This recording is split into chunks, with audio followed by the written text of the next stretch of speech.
welcome to Graphic Online News in Brief. In the headlines, COP Dr. George Akufu Dampare to be named new IGP. President Akufo-Addo reaffirms commitment to support free media. Stray bullet kills 16-year-old boy after 8 prayers. 3 guns, 52 live ammunition tendered in as evidence in Canadian girl's kidnapping. And Korle Klottey to take up training cost of Ghana teachers to encourage teaching of Ghana language in schools. News in Brief is brought to you by... Download your Graphic News Plus now and choose your preferred package daily, weekly, monthly, and annually, and access free news on various interest areas as well. Graphic News Plus, connecting people through news. And now the news in brief.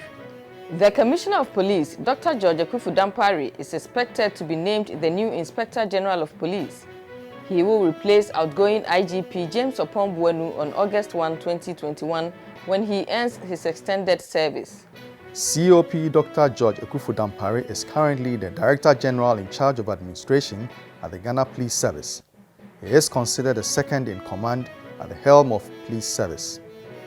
Graphic Online sources within the police and political circles say President Nana Addo Dankwa Akufo-Addo will announce the appointment and officially induct him into office. President Akufo-Addo has reaffirmed the government's commitment to ensure an atmosphere of free speech in the country.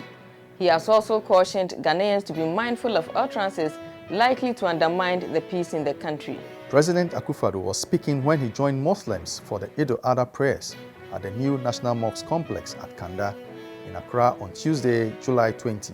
The festival also marks the end of the annual Hajj pilgrimage. Making reference to Rwanda genocide, President Akufo-Addo said it took the muttering of words by irresponsible journalists, amplified by the power of radio, to ignite the tragic genocide in Rwanda. Let me state that I am a firm supporter of free speech. The government I lead is also a firm supporter of free speech, amply evidenced by the atmosphere of free speech prevailing in the country.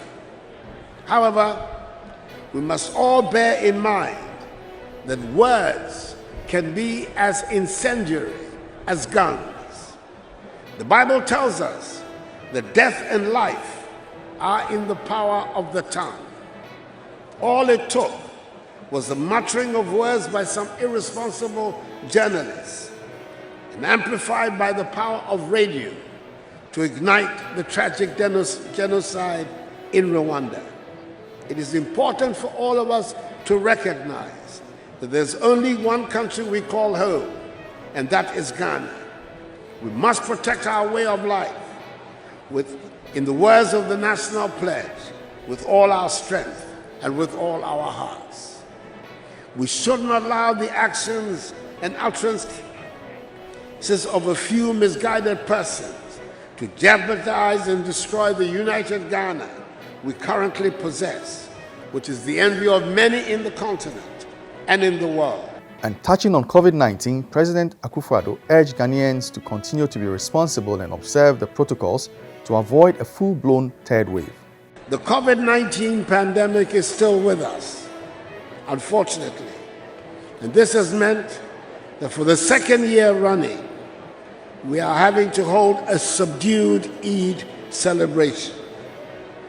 As we continue to count on the grace of God to protect our country from the ravages of the pandemic, like we have done since its outbreak, we can only minimize its health effects and avoid a full-blown third wave if we continue to be responsible and observe the safety and hygiene protocols. The recent increase in the number of infections is a source of worry for me and indeed for all Ghanaians.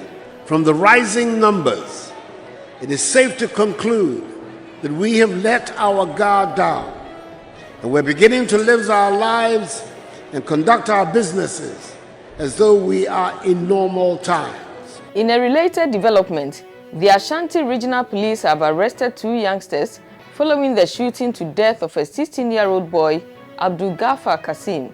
Kasim is believed to have been killed by a stray bullet at Abuabo No. 2 in the Asokore municipality in Kumasi on Tuesday, July 20, soon after the 8 prayers.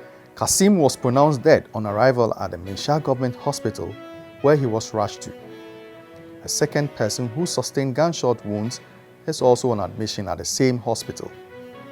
Eyewitnesses say the incident happened when a group of gun-wielding youth in the area brandished weapons and fired celebratory shots as part of the Ido-Addo festivities. Asokore Municipal Chief Executive Alhaji Ali Seidu says the police have begun investigations into the incident. The prosecution in the trial of 4 men accused of kidnapping 2 Canadian girls in Kumasi has tendered in evidence 3 guns and 52 live ammunition retrieved from the accused persons. The prosecution, led by Principal State Attorney Ms. Winifred Sapon, tendered the evidence in the hope it strengthens the case against the accused. The prosecution also tendered 6 empty shells retrieved from Amenum, where the girls had been held captive in 2019. The items were tendered through the 11th prosecution witness, Detective Corporal Augustine Derry, during the examination in chief on Wednesday, July 21. In our last story, the Municipal Chief Executive of the Korle Klottey Municipal Assembly, Mr. Samoni Ajaitaria, has promised to take up the total cost of training of persons who express interest to teach the Ghana language in basic schools. He says such persons should apply to the Assembly to receive the needed support. The Municipal Chief Executive's offer comes on the back of the recent actions by some school authorities to phase out the teaching of the Ghana language due to the lack of qualified Ghana teachers. Ni Ajaitaria was speaking during a ceremony to launch this year's Homowa Festivals in Accra on Wednesday, July 21.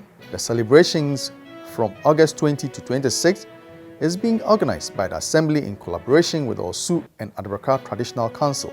Activities lined up include clean-up exercises, a Ghana quiz competition, and food bazaar. We are unveiling to attract attention of everyone that it is the season that the Ghanaian people celebrate their war, and people should look here. People that have come to do should get involved and learn more about the Ghanaian people. In the process, we want to help stop the decline of the Ghana language in the community or in this country. So the Assembly is also taking it upon itself to pay school fees or the cost of training teachers that will come back and educate our children in the Ghana language, so that the Ghana language will not disappear or be extinct.